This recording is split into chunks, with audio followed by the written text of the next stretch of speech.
Hi guys, today I am here to do a book unhaul. Unhaul? Unhaul? You might know by now that I often get rid of like tons and tons of books and I just donate them. And I didn't know that unhauling books was a thing. The first unhaul video I saw was Jessie the Readers and I was like, my body was in pain seeing all those awesome books go away and like brand new or unread or whatever, and I was like, no. And then because I'm a masochist, I just went on and saw more unhauling videos and I was suffering and in deep pain. So I really had my doubts on making this video, but you know, I'm gonna get rid of a ton of books right now, so I thought, why not make a video out of it? But if you're like me and when you watch unhauling videos you have this moment, I will suggest you to go and watch something else. I have a lot of other videos. Go watch those and skip this one. I'm just saying. Just saying. And for those of you who choose torture, then welcome! And yes, again, mini disclaimer letting you know guys that I can't give you these books because one, like always, like everyone has said, I don't have money to ship all of the books away. So the first book I am getting rid of is The Summer of First and Last by Tara Ellen McVoy. I received this book as a birthday present so long ago and I feel so bad for getting rid of it, but I just didn't like it. I didn't like it. I gotta say it looks kind of cute without the dust jacket, like all yellow and pinky. It's too much. The thing is that it's about, I think, 3 sisters and you're reading from like their points of view or something, and I was reading about them and I was just like not interested and not getting it. I'm confused between one sister and the other and I just never ever got into the story. And I tried it because, like I said, it was a birthday present, so when it's a birthday present I try to read it ASAP and I want to love it. I want to love it. But I did not feel anything with this one, so it has to go. It's going. Next up I have Tempest by Julie Cross, which is a book that I've actually not read. I think it's one of the few that I've not read in the pile. But I won a box of books a couple of years ago and this book came in it and I'm not interested in the summary. It's about time traveling and I'm not that into time traveling books. And even though it has good reviews, I'm just not interested in this plot. So it has to go. Someone else might love it. They might. The next book I have that was from that same box of books that I don't really want to keep is Wonderstruck by Brian Selznick, who is the author of The Invention of Hugo Cabret. I have not seen the movie. I know many people love the book, but I received this one. It's in ARC actually, and it's beautifully illustrated. And I've tried to read it, but I just can't get into it also. But I'm willing to rethink getting rid of this one. If any of you really liked it and think it's really good and they need to push forward, let me know in the comment section, because if not, it's just gonna go. It's gonna go away. Next up, I think I'm getting rid of my whole Suzanne Colasanti collection of books. And I'm having a hard time thinking about getting rid of this one because Take Me There was actually, I think, the first book that I read in English that was not from the Twilight collection, because the first books I read in English were the Twilight books. And then after that, this was the first book that I ever picked up. This one. This was it. And I really liked it and I thought it was so cute and pretty and fun and it was just great. And so then I got When It Happens and I loved it. I thought it was really cute, fun, and great. But then I got Waiting for You and it was good. And then I got Something Like Fate and it looks kind of interesting. I mean, the cover looks kind of cool. So there's a lot happening in that cover. But the story was just not. It was, there's just so many things that are, it left so many gaps and there was just like, Suzanne Colasanti loves like jumping from time to time to time and just leaves a huge gaps of story not told. But I just felt like it was really missing in these last 2 books because I wasn't interested in what was happening at all. And I did not continue buying more of her books because I just feel like I outgrew them. I've outgrown them. I think they're cute for like tween readers, but like right now, these books are not for me anymore. So I am suffering, but I think it's time to say goodbye. I gotta say goodbye. The next books I have to show you, you're going to want to kill me. You're gonna want to kill me. You're gonna want to kill me.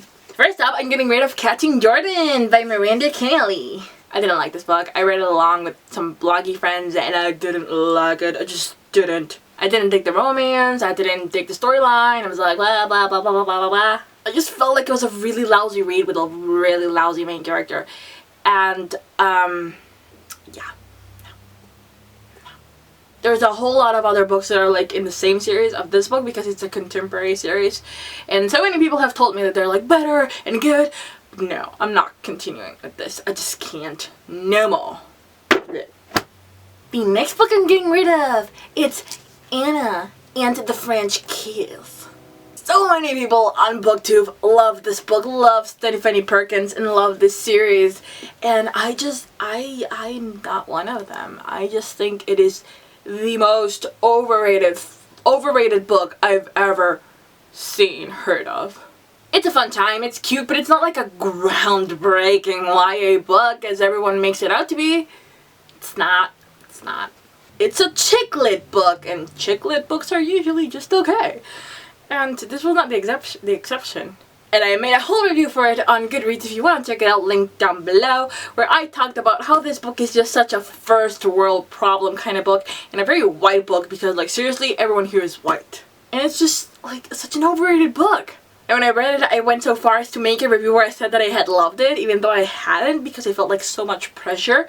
But yeah, I didn't. It's not excellent. It's not excellent. So it's going away. And the other book you're gonna wanna kill me for is The Summer I Turned Pretty by Jenny Han. I didn't like this book. I gave it 1 star on Goodreads, and so many people love it. I couldn't believe it. I've seen Reagan talk about this series and how she loved it so much, and I thought of continuing with the series and thinking maybe there's a lot of character development, character growth, and the story gets better and better. But no, I didn't like this book at all. Belly was a whiny character, and Conrad, the love interest, was an asshole, and then there's Jeremy, the other guy, the other brother. Belly was an asshole to Jeremy, and I also have a review for it. I'll link it down below. But I don't like it. Belly was just a whiny character that was often being kicked like a puppy. And like a puppy, she was crawling back to Conrad. And I didn't like it at all. And many people do. So it's just like not my cup of tea. Yeah. Another book I'm getting rid of is Shadowed by Cody Keplinger, who is the author of The Duff. The Duff I loved. It was so fun. The main character had her moments of annoying, but apart from that, it was a really good story. But Shoutout was supposed to be a retelling of Lysistrata. I don't know how to pronounce it in English. It was supposed to be a retelling of that play, and it was one of those retellings where they don't do it well, so I didn't like it. Didn't like it. Another book I'm getting rid of is Starstruck by Sin Balong. I love the cover. You've seen me talk about this a couple of times in my recent videos, but didn't finish it. I'm not gonna finish it, and it has no more business going on in the shelves. Never gonna pick it up again, and just keep it for the cover. It makes me feel shallow. Bye bye. And the last book I'm getting rid of is Uses for Voice by Erica Lorraine Schlaith. I have no idea how to pronounce the last name. But I read this book and I really liked it. It was very poetry-ish, very beautiful, and I really thought hard about it. I wanted to give it away, but I read it, and I'm never going to reread it again. It was a sort of dark contemporary novel. The writing still was beautiful, and I recommend it. If you're into darkish, poetic books like Ellen Hopkins, I highly recommend this book to you. But it wasn't at an Ellen Hopkins level, and the message that I got from it was a strong message about how you don't need boys in your life to like sort of no, I'm not doing it well. Like, the main protagonist uses boys and sex with boys to sort of get over her issues and fill in the void she has in her life. And I went through that phase where you think boys are the answer to everything, but I'm 21 now, and I don't mean to sound like all mature and grown up, but I don't feel like this book is relevant to me anymore. I think it would be a great book for like a 16, 17-year-old. I would have loved to have this book when I was younger, maybe even 13, because when I was 13 I was going through some heavy stuff in my life, so this book would have really set me on track with the boy situation. So yeah, it's a great book, but it's no longer for me, and I really like the cover. It's really beautiful. And those are all the books that I am unhauling. Unhauling? I have no idea if I'm saying that right. I don't know if I already said that, but I'm donating all of them to my school library. I'm gonna take them today, there. And yeah, thank you so much for watching, those of you who decided to watch, and I hope you're not like suffering inside because I'm getting rid of them. And if you are, suck it up, because I totally told you that you would suffer. So yeah, let me know if you like this book, if you have a review for them. If you have a review for any of them, I will go watch it. Even if I didn't like the book, I'll go watch it and be like, I respect your opinion, even though I didn't like it. Not for me. But maybe they were for you and you really enjoyed them. So, yeah, let me know. And I'll see you guys in the next video. Bye. I'm smiling outside, but on the inside it is heavy. This is heavy.